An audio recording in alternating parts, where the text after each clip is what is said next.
I want to talk about branding. Too often they want to make us all do the corporate marketing dance. Branding is great for Coca-Cola, it's great for Nike, it's great for these big corporations. But small businesses, they really don't need to do branding. You're never going to have a brand. Small companies don't work that way. And Thrive Themes doesn't have a brand. Branding in itself is probably a misguided concept for most businesses. There are scenarios where you gotta be careful because if you piss off too many of your customers, for example, then you're gonna have a problem. Those are the problems that Bud Light and Coca-Cola and all of these companies, maybe they have those problems. That maybe your advantage is that you don't have that problem. You can afford to Piss someone off. Piss off a whole bunch of people. I think introductions are probably in order. I do appreciate it when people are honest and transparent, and I think it's fair for us to disclose that you're not only a person that I've worked with for many years, but you also happen to be my own man. That's not the word I would use, but I'm okay with it, yeah. So I've summoned you here today because I want to talk about branding. And that is something that I kind of really like how you tackle. I've seen you work with a bunch of really small companies throughout many years. Sure. And you've particularly helped really small businesses get started. And branding is something that I've noticed that we all love to talk about and to spend time on, even though I think that it's probably not the most important thing when it comes to starting your small business. So I think that the reason of that, and what I've always tried to tell people about, is that too often they want to make us all do the corporate marketing dance.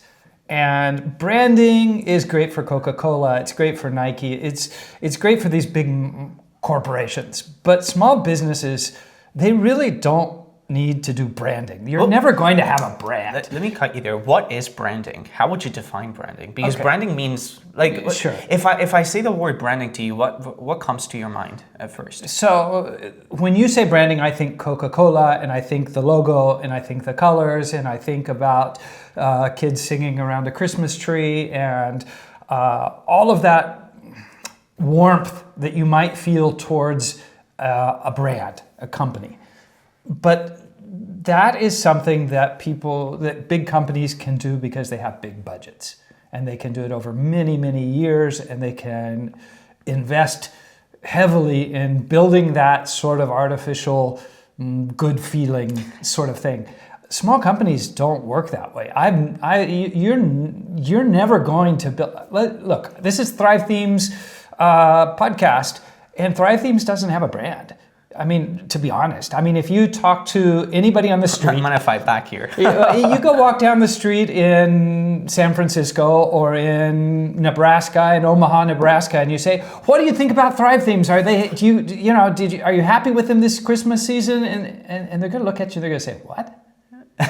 Well, because we're not Coca-Cola. Right. So the problem is that if you have limited resources and you have a limited budget, you shouldn't be thinking about competing with Coca-Cola and Nike on their branding. Okay, but you're never going to have a brand, which is like a flag that people, anywhere you walk down the street, people are going to say, "Oh, that's the Thrive Themes guy."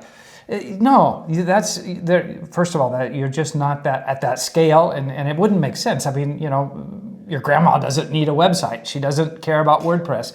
So branding in itself is probably a misguided concept for most businesses. So why is it the case that when we're all starting a small business, why do we all get super excited? And this is something that I personally do myself as well. When I'm starting a new project, I start thinking about, what is my logo going to look like? Or, am I going to have a tagline? Or, what colors am I going to use? What fonts is my website going to have? Which is probably going to be Enter, because I use Enter probably most of the times. But why is it that we always tend to figure out the branding aspect of our business first, instead of focusing on perhaps working on our product? Or look, there's nothing wrong with having a logo. There's nothing wrong with being consistent with your colors and all of that's great. It's not like you shouldn't go out and try actively to not brand yourself or not to have a kind of a cohesive look and feel to your business. That's okay. Just don't think about it like a brand. Think about it as communicating consistently, as being having a professional look and feel. Those things are important, but the most important thing is what you have to say. Small companies really need to think about messaging. They need to think about getting the idea across to the right people. Isn't messaging a big part of branding? I mean, No. Branding is what big companies do to NASA brands itself as space. Okay, right. That's a brand. But to be honest, companies, they need to be direct in saying, hey, this is the problem I solve for you. And I don't solve it for your grandma. And I don't solve that problem for Aunt Betsy or for your niece or for whoever else it is. I solve this big problem quickly and efficiently for Tony. So would you say that is perhaps like step one in figuring out what your brand is going to look like? Like if I'm starting a new project, a new business, what is the first step in trying to articulate to people what problem am I solving? Yes, that is your messaging, what you're going to say and who you're going to say it to. That's the important part. Okay. Now you should package it well. Okay. I'm not saying that you shouldn't, although to be honest, I've seen companies do terrible packaging and have good messaging and then they've succeeded. Okay. That if you've got to choose, forget the damn logo, forget the colors, use red, white, and blue with green sparkles if you want. It doesn't matter. If you have the right words on the page and you really know who you're talking to, you're going to be a lot better off than having a slick logo.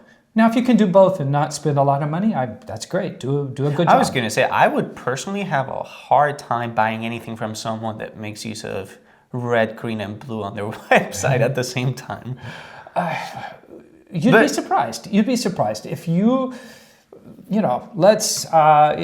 got a real problem, if you're really touchy about eyebrows, okay, and you're a young guy and you're just really touchy about your eyebrows because you've kind of got a problem, you kind of think your eyebrows aren't up to par, and you find this website that's god awful ugly, and it says, "But I know the secret to a man's eyebrows. And I will teach you how to make sure your eyebrows attract the most beautiful women in the world." And that's your problem. And you're in your insides, you're worried about your eyebrows. You're going to forget if it's an ugly website. You're going to say, "Yeah, tell me what I do.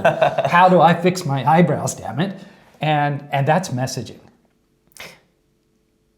I feel like it goes hand in hand with branding, though. I mean, that at the end of the day, you're having your message build your brand instead of having your logo or your visuals build your brand. But the difference is who's the hero of the story. And we may talk about storytelling, I don't know, but don't talk about yourself.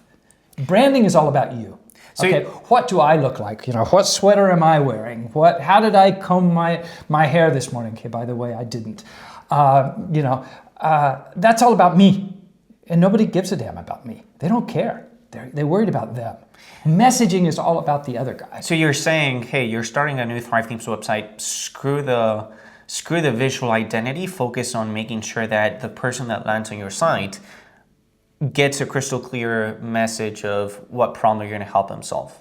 And knows if this is for them, okay? So use one of those marvelous Thrive Themes templates that are already decently put together. Don't worry too much about going beyond that. Don't personalize it too much. Just take it out of the box, pick the one that you like best, and then make sure that what you have to say grabs the person that you really want to talk to by their heart. I'm gonna put you on the spot here, but do you think we're at a point where perhaps something as simple as ChatGPT can help people choose the right words and help them really make that connection with people that are landing on their sites? AI can do lots of stuff, and it probably can make decent copy for some stuff. But I'm reluctant to say that it's going to figure out who you really want to be talking to, because you're the one who should know that. And if you've got to go to a chatbot to understand whose problem you're solving, you've got a bigger business problem than... No, but okay, let's just say that I know who my target customer is. Are we at a point? I'm just curious. Do you think we're at a point where, if I do a good job of entering my prompt into ChatGPT, like ChatGPT can help me really pick out those keywords that are going to help me connect with people? So here's what my experience shows me.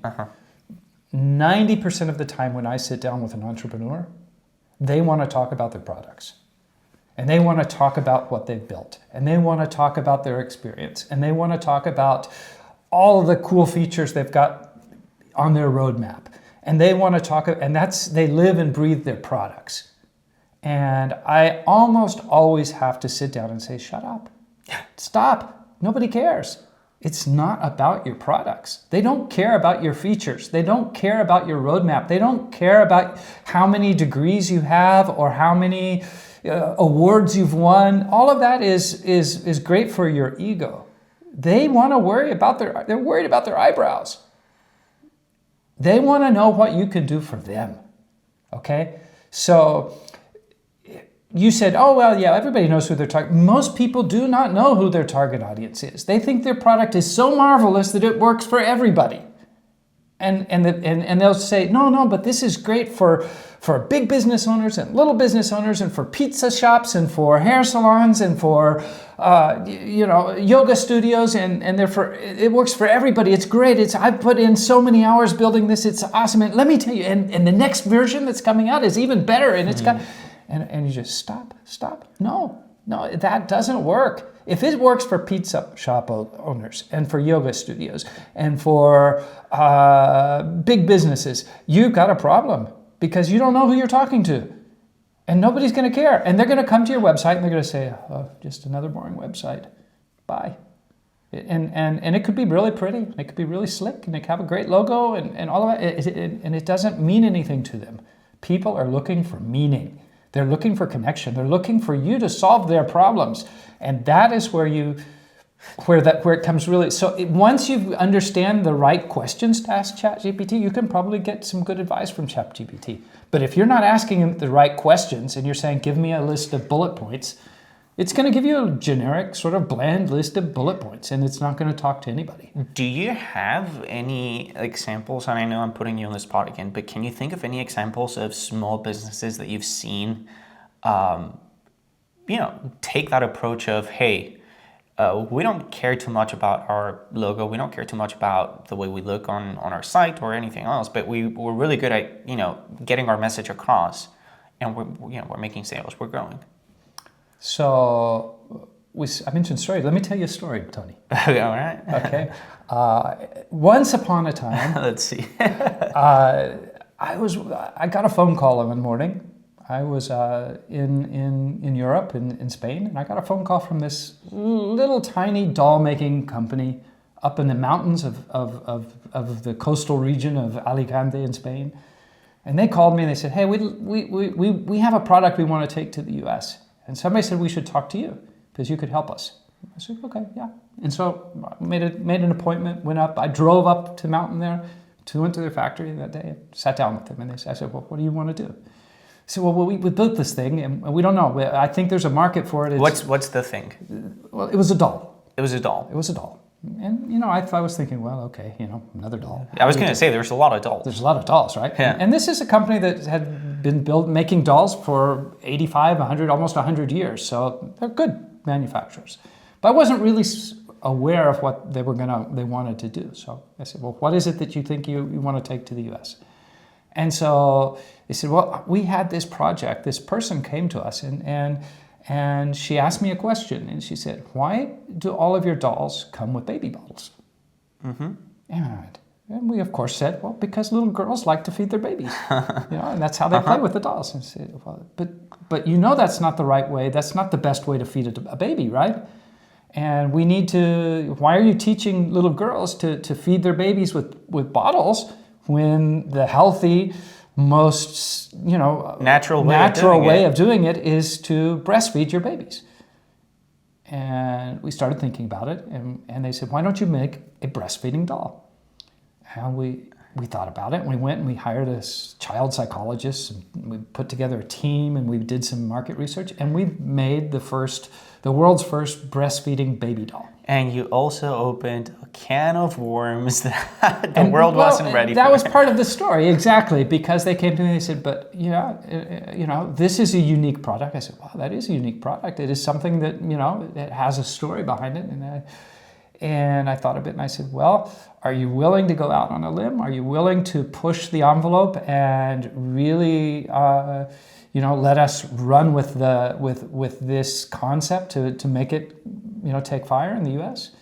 They said, hey, we're a small company, but we don't care what happens. We want to sell the dolls. We've got a bunch of them. We manufactured a bunch of dolls, and we want to sell them. I said, okay, well, this is controversial. We're going to go straight to the heart. There's going to be an audience for these dolls of people who are firm believers that breastfeeding is the correct way to feed a baby 90% of the time, and that's what we should be teaching our kids. And they're going to be 100% behind us. And there's going to be also a whole bunch of people, a horde of really conservative people. This was way before the everything that's going on nowadays, and they're going to be absolutely against us, and they're going to attack us, and we're going to feed off of that. We are going to speak to our core audience, and we are going to basically thumb our noses for not saying other gestures that might be less appropriate. We're going to thumb our noses at all of these other people that think that what we're doing is evil or bad or corrupt or whatever. And let me just clarify that. Correct me if I'm wrong, but what people were finding controversial was the fact that it wasn't okay for us to teach a young girl that, hey, you're supposed to put your baby in your boob and feed them that way because they're too young, right? No, that's exactly what we were teaching them. Right, but conservative people were So you have to understand, and we all know in the States there are a lot of taboos and there's a lot of stuff, and there's something about a woman's breast that is just completely outrageous. It's much better to have an AK-15, an AR-15, whatever you want. But yeah, so they were saying that immediately they sexualized the product. Okay. Right. But they were sexualizing the product in their own brains, not because we were. The product was absolutely nothing sexual about it. It came with a little vest that the girl would wear, and then when they put the doll up to the vest, it would suckle like it, and then you could burp it. And it would make noises and stuff. It would make noises. Yeah. Right. It was a baby doll. And that's all it was. And the thing is that there are people, maybe I'd say they have dirty minds, and they were creating this concept that had nothing to do with the product, right? But they were leaping to conclusions, and so we let them do it. We let them leap to their conclusions, and we took a $100 press release and turned it into an $8 million worth of free publicity. So I know the backstory because obviously I know you, but how did you take it? Because how does a human take it to get trashed on nationwide TV by people like Bill O'Reilly or Sarah Palin? By telling our story. And we went straight to it. We just said, hey. But how did you take it personally? Personally? Yeah, it was fun. I was okay. I was on Good Morning America. They interviewed me on Good Morning America. I was on countless radio shows, and some of them were trying to make fun of us, and some of it was kind of tongue in cheek. But we went out there and told our story about the honest to God truth that babies should be breastfed, and that this was wholesome, and it was actually solving a problem that society hadn't even recognized yet, that it doesn't make sense for baby dolls to come with plastic baby bottles. Did you make money? We sold every doll they had. Which to me is the biggest lesson out there, because even though you had half of the planet calling you something because how dare you put or teach girls that babies can suckle off of your nipples, you had the other half buying stuff from That's right, yeah. Because we spoke to our core audience. We knew who we needed to reach. And when people started attacking us, that core audience came to defend us. Overnight, we had tens of thousands of followers on Facebook. We had a special Facebook group of people supporting the breast milk. It was called the Breast Milk Baby. Unfortunately, it's not available anymore, but we sold all of them because they were jumping to our defense to say, no, but what you're doing is right. We stand with you. There was a whole counter movement against it. There was a community of people that resonated with your story. And that is why I said, it wasn't about, we had a logo, we had a website. There was a long time ago. The website wasn't anything compared to what we would have had today. But that didn't matter. We had a concept, we had a community, we had a story to tell that people wanted to be a part of. And as a small business owner, it doesn't matter. You don't have to have a super controversial product, but you have to have a story that resonates with a core group of people. The story doesn't even need to be controversial per se, right? No. But there has to be meaning. It has to be meaningful. It has to have... You need to create a sense of tribalism in a way, like you want people to be a part of your story as well. Yes, and it does need to have emotion. It has to have emotion. You can't... look, people are not rational. We would like to think we're rational creatures, but we are emotional creatures. And the way you connect with an audience is through emotion. And you can't, I always tell, the smaller the company, the more emotion you need. Okay? Because you don't have the resources to compete. You can't compete with Coca-Cola on budget. You can't compete with big corporations on budget. There's no chance. But you can compete on authenticity, on connection, on having meaning to what you have to say. I love this, and let me ask you. So let's just say, because I see a lot of Thrive Themes customers, especially starting their own fashion companies or their own apparel companies, and to me, it's like one of the hardest things an entrepreneur can do is get into the fashion business. But let's just say you decide to start your own, dentist fashion line. You want to target entrepreneurs, people that work from home, for example. No, I want to target 50-long-year-old entrepreneurs who are kind of bald back in the back and... Sure, let's go ahead with that target audience. How do you even begin to compete with others? What kind of risks would you take to make sure that your messaging evokes that sense of emotion that you were talking about earlier? So maybe you want to talk about, the value of all of those 50 some odd years that young CEO type, which, hey, the world is what it is. And people think that, the next young Mark Zuckerberg is going to disrupt the big industry and be the next big thing. And the truth is that Mark Zuckerberg, well, he did a great job when he did it, and he, hats off. But that's not how most businesses thrive, right? And experience and knowledge and having gone through the ropes is actually valuable. And so maybe I want to make that message all about, second opportunities that for 60-year-old entrepreneurs who went bankrupt and were able to overcome that again and what they learned.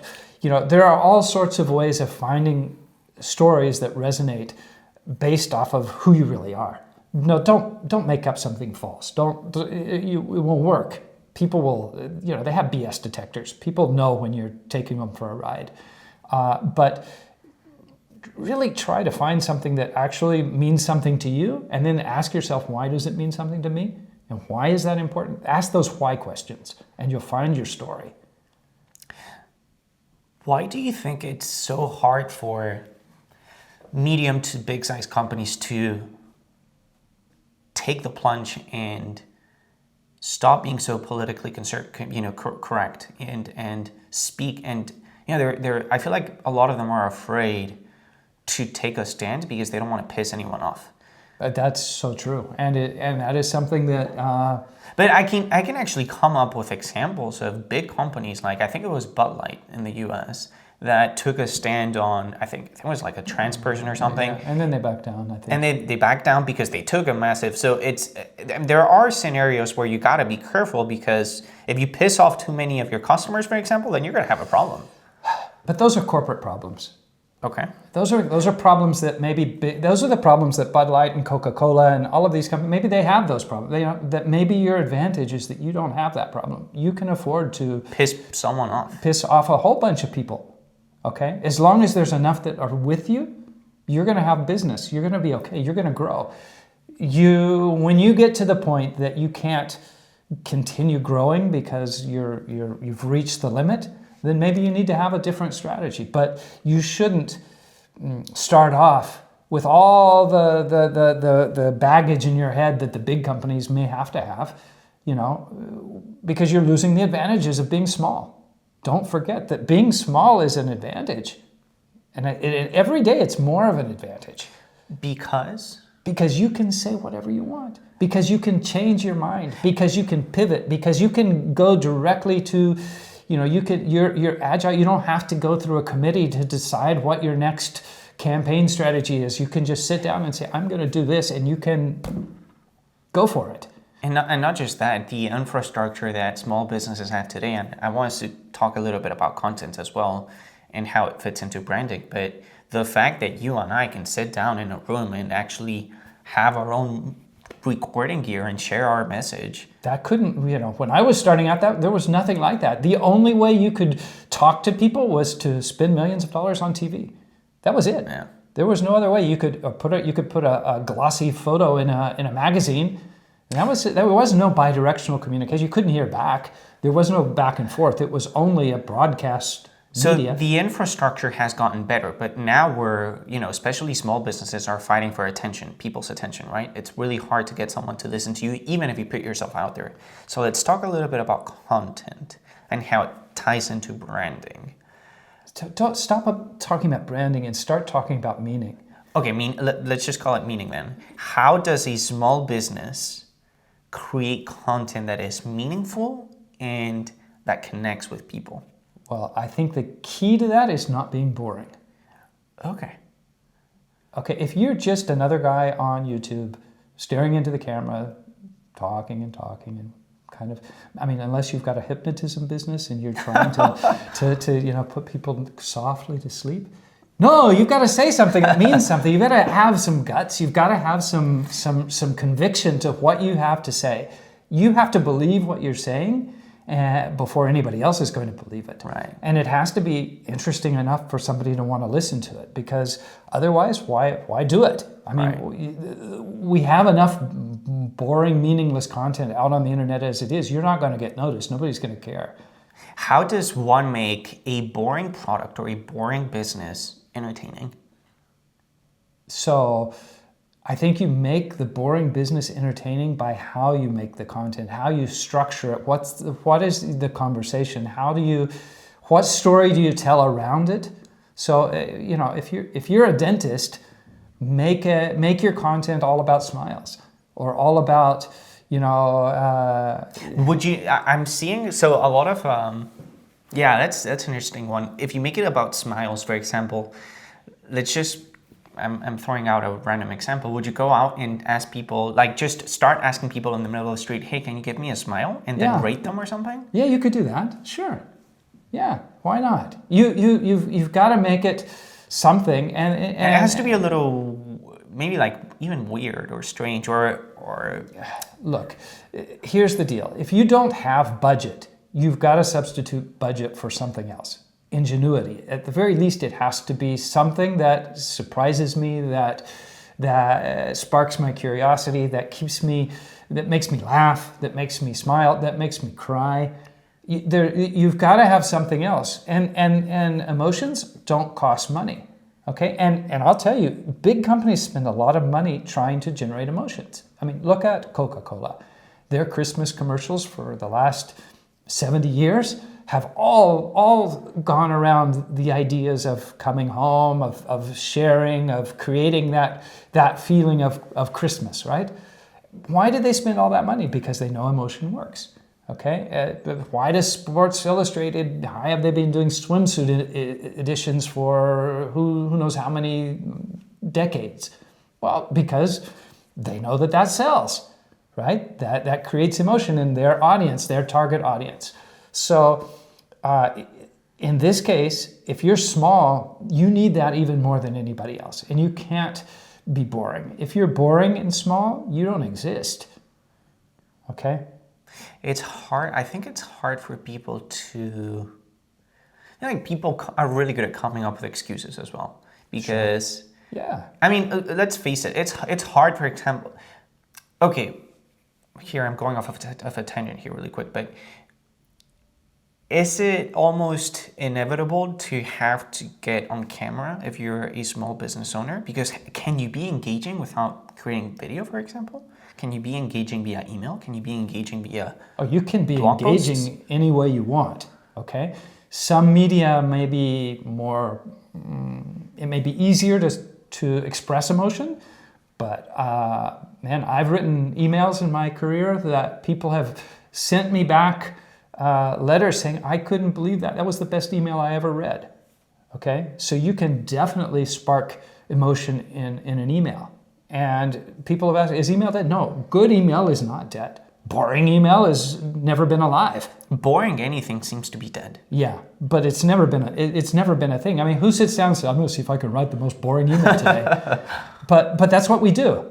Why? Because, oh, well, that other email that other company sent out was pretty boring and they must be doing it. You know, I don't want to, oh, God forbid that I look like I'm, doing, no, be courageous, okay? Be courageous in what you want to say, because that's what people will notice is the difference, and it's not always easy, but it's definitely worth it. I think that I just want to wrap it up by, I asked you for an example of a small business that you think you may have done a good job, and you shared your story. I think it was a fun story. Can you come up with a good example of a bigger company that you just love the way they do they communicate their meaning? Oh gosh, there's so many of them, and it's hard. Look, I would say I'm gonna show my age here a bit. I'm gonna say go back and look at some of the advertising from way back when, okay? And you will find examples. Way back when? Yeah. What is I'm that? gonna, like, go back to the old Reese's peanut butter commercials. Gotcha. Go back to the old Alka-Seltzer commercials. Go back and look at some of the ways that companies that have really sparked curiosity. Look at how they did it. Look at the format. Look at the structure of how they did their marketing, and you'll be surprised those same concepts are valid today. You don't have to copy any of them, but look at what they were doing and how they were structuring the storytelling that they were using, and you'll come up with a good way to tell your story. You can't come up with any modern ideas?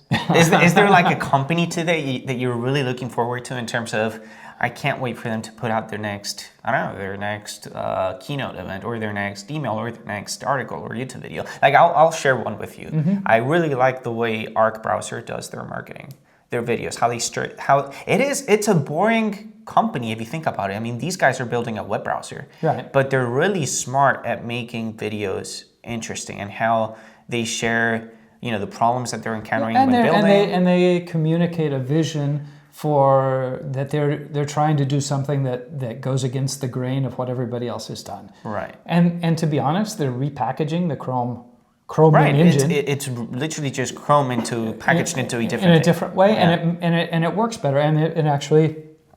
So that is a good example, and there are lots of examples. I don't really have one that jumps off the top of my head. I used to really like Apple's marketing. I don't know that they've done as good a job lately at communicating as they used to. I was going to ask you, is there one that disappoints you today? Would you say Apple is one of them? But I would say 90% disappoint me. I used to love watching the commercial. I used to get ribbed at home because I would sit down and watch TV for the commercials. You're so weird. But so many companies now are too cautious. They're too unwilling to, and to each his own. But I think a lot of it is boring. But every once in a while, you see something that says, "Oh, that was a great commercial," or "That was a great ad," or "That was," and they do show up. But I, instead of trying to figure out which ones are the one, go out and try to find one for yourself and try to make one. I think that's the fun part is actually doing it. I think that's a good place for us to wrap it up. Hey, thank you so much for inviting me. This was lots of fun. I'm one of the OG Thrive Themes customers. Oh, I did. You forgot to tell people about that. So you're still a paying customer. Your license has been active since 2014. You're the one that taught me how to use Thrive Content Builder back in the day. Yeah, I'm here recording at Thrive Themes because of you. So hey, yeah, that's and I'm proud to still be a paying subscriber. So that's good. It was really fun to be here with you. And would you do it again? Sure. Oh, yeah. All right. Well, maybe if people like it, then maybe I can have you on again if you're lucky. Okay. All right. All right.